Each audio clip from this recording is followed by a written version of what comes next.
Railroad Bill, Piedmont blues style.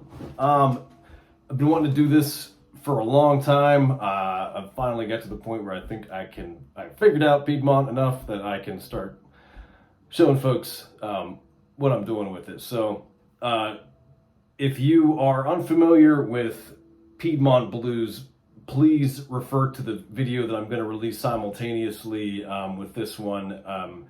It is going to break down the basics of it. This really isn't something that, if you're not familiar with, is very easy to just pick up and go. So there's definitely a formula to it, a little bit of a pattern that you need to learn how to do first. And then, so please check that out. They're always free. The lessons are free. The videos are always going to be free. The tabs, everything. Sorry, I'm supposed to be working right now, but I have my phone's ringing on the floor there. So we're going to kick it off with Railroad Bill here. Oh yeah, I forgot lessons free. Tip jar should you feel so inclined. We got a C chord, we got a C7 chord, we got a G chord, a G like this. This is going to help you immensely in this style of playing to learn to play your G like this if you don't. An F, which is just a partial. These are all listed at the bottom of the tab. We're going to do an E7. This form you're going to do is a full E chord with your pinky down on the 3rd fret on your B to give you that D. Then you're going to slide it up a half step without the low E. And it's going to give you, it's an F7 slash B, I think. I mean C. So that's going to be a chord there. And I think that's about it. So let's get going. The little riff to kick things off is that it doesn't really matter which fingers you do that with. You could do it with your fingernail if you wanted. And leading into our first C chord. So you might see my fingers, I actually pick with these two. Whatever's comfortable for you. Piedmont people traditionally play with index and thumb. I am a banjo player also, so I think I'm used to my middle finger catching the higher strings rather. I'll eventually learn to speak this afternoon. And so it's just comfortable for me to play that way. And also I keep this fingernail a little long for claw hammer, so it just kind of catches sometimes and just works out for me. Quick note too, I know I yap a lot, just skip forward if you don't want to hear, but this is about the arrangement. This is heavily based off of Etta Baker's arrangements. And I say arrangements because I have listened to and looked at about every single video and song and recording I could of her playing this. And she never seems to play it exactly the same way twice. She plays it pretty close, but she does have some variations sometimes that threw me for a loop. So this is purely just my arrangement of it, based very heavily off of Etta's arrangements. It's got a strange structure here. The way she plays it, typically that I hear anyway, is you have like that opening lick, you have like an intro, and then you have a variation on that intro, which kind of serves as the verse. And if you're not familiar with the song Railroad Bill, the verse always ends with ride, ride, ride.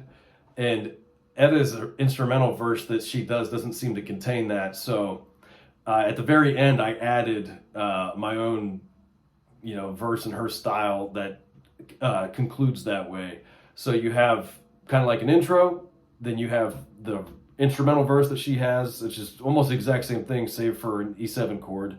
And then you have kind of like the bridge, and then you have the verse that I came up with. So we'll get going here. Again, I'm not going to spend a whole lot of time on this, so if you are familiar with Piedmont, please go check out the other video. It'll help you greatly to follow along with what I'm doing.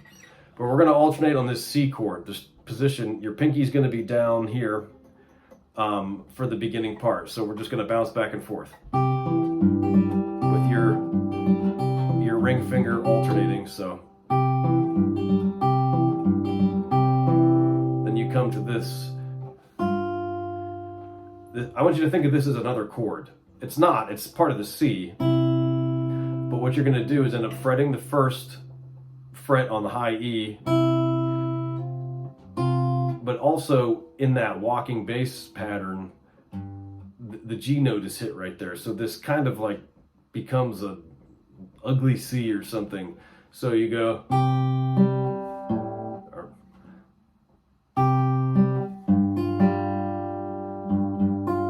you just basically bar this. You're not going to really worry about the B string, but yeah, so we're going now back to a regular C chord. We're open down here now. Now we're on the second line of the tab. I'm going to scroll mine up here so I can follow along. Yeah. Now you're just going to pinky back down. Now you're to the F. This is a pinch and a hammer on. But when you hammer on, you need to and get rid of this real quick because you got to go back to the ones. So you're going to go.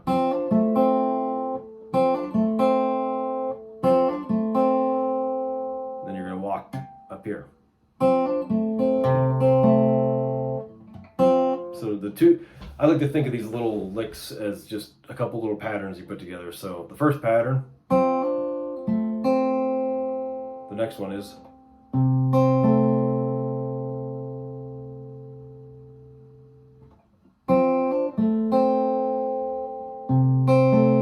Together, then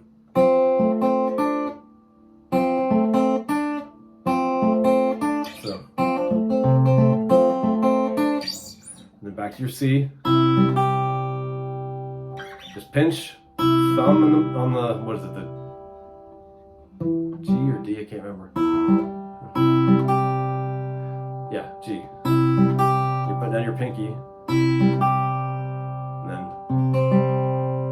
Then you go to G, or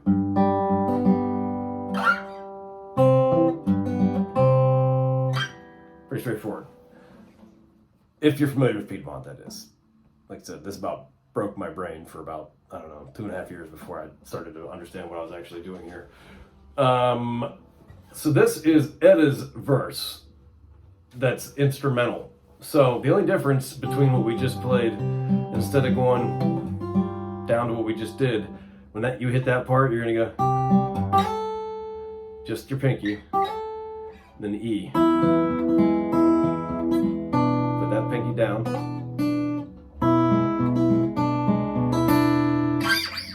So.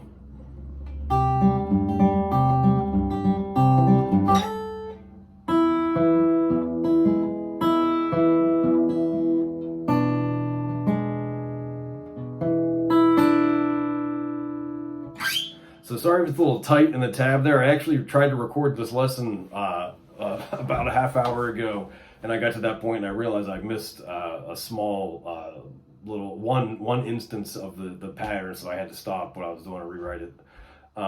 So real quick again on this. Oops.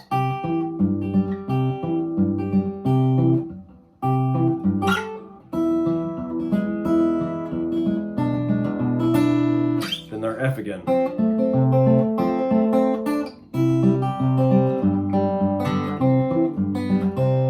We already did that part, so no problem there. I'm trying to keep this one brief. It's getting a little long. I don't like my videos to be too crazy long. So then this is that F7C. So it sounds like mud, but when you put it all together, it sounds great. So this, you're going to go from this F7C, and then you're going to pick around on this for a second. You're just going to drop it down. So we're pretty much going to be repeating the exact same pattern throughout this whole thing. The bass doesn't really bump. It just kind of keeps going back to the A string. So you're just going to go, or I'm sorry. I didn't use the right finger there, I'm sorry. Let's do it slow.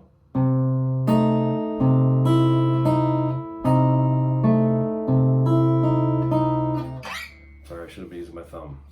I play it quickly through. When I try to slow things down, it always throws me off. So it should go.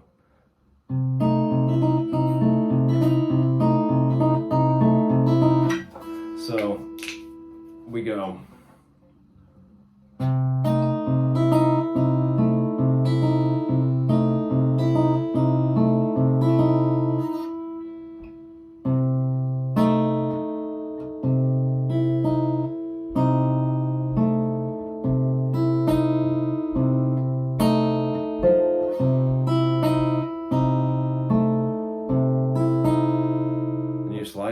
to your E7, you play the exact same pattern. Then our old friend, the F.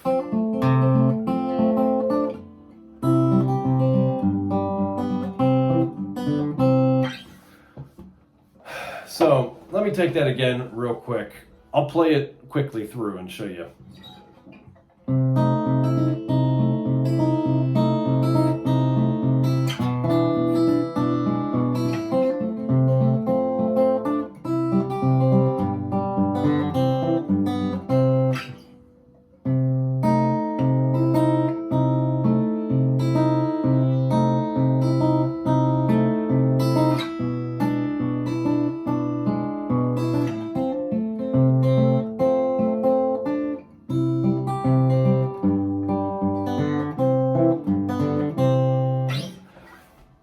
When you end it that way, you're going to go back into that lick. So you're going to go, you're going to pinch a full C. There's your one instance of your C7. And then you're going to go to an F, G, C, and G again. So it's written in my tab here. You'll see we're coming off the E7.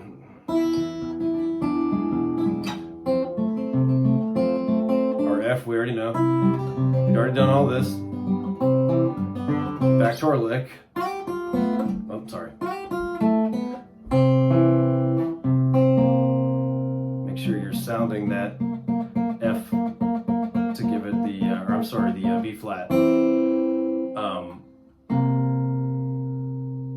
And then real simple, just that basic rhythm walk.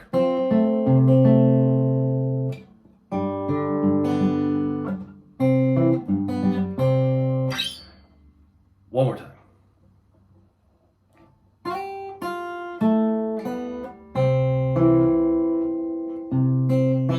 Sorry.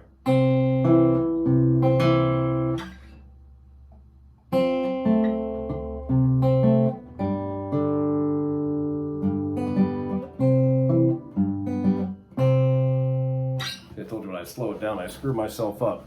I realized I forgot to put a note here, and so I'm going to add it on the fly because I haven't released this tab yet, so I still have time to fix it. Okay, so this leads me now to my verse, because Etta's doesn't, so Railroad Bill should go like, Railroad Bill, he never worked and he never will. Now ride, ride, ride. So it's the same as Etta's verse, all the way up to the very end. So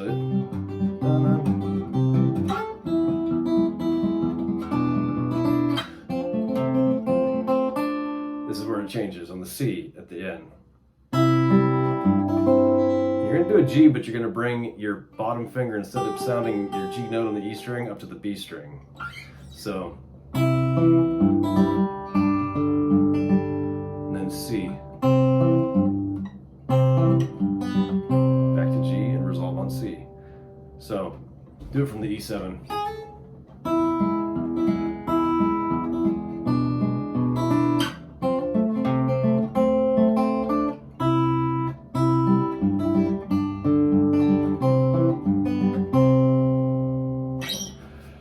There you have it, Railroad Bill, my first lesson in Piedmont. Hopefully it didn't break your brain like I broke my own trying to figure this out. I just really like this style. It's really cool. It really caught my ear. I've been a musician and specifically a guitarist for almost my entire life. And it like spoke to me a couple of years ago. I was like, I got to figure out how to do that. And being a banjo player, I thought I would be easy, but it was absolutely not. It was completely bonkers to try to figure it out. But that said, there weren't a lot of resources that I could find that weren't paywalled. So in the spirit of free lessons that I always put out, I hope that if you find this, it helps you. And I hope to have more in the future. So thanks again for watching. Keep an eye out for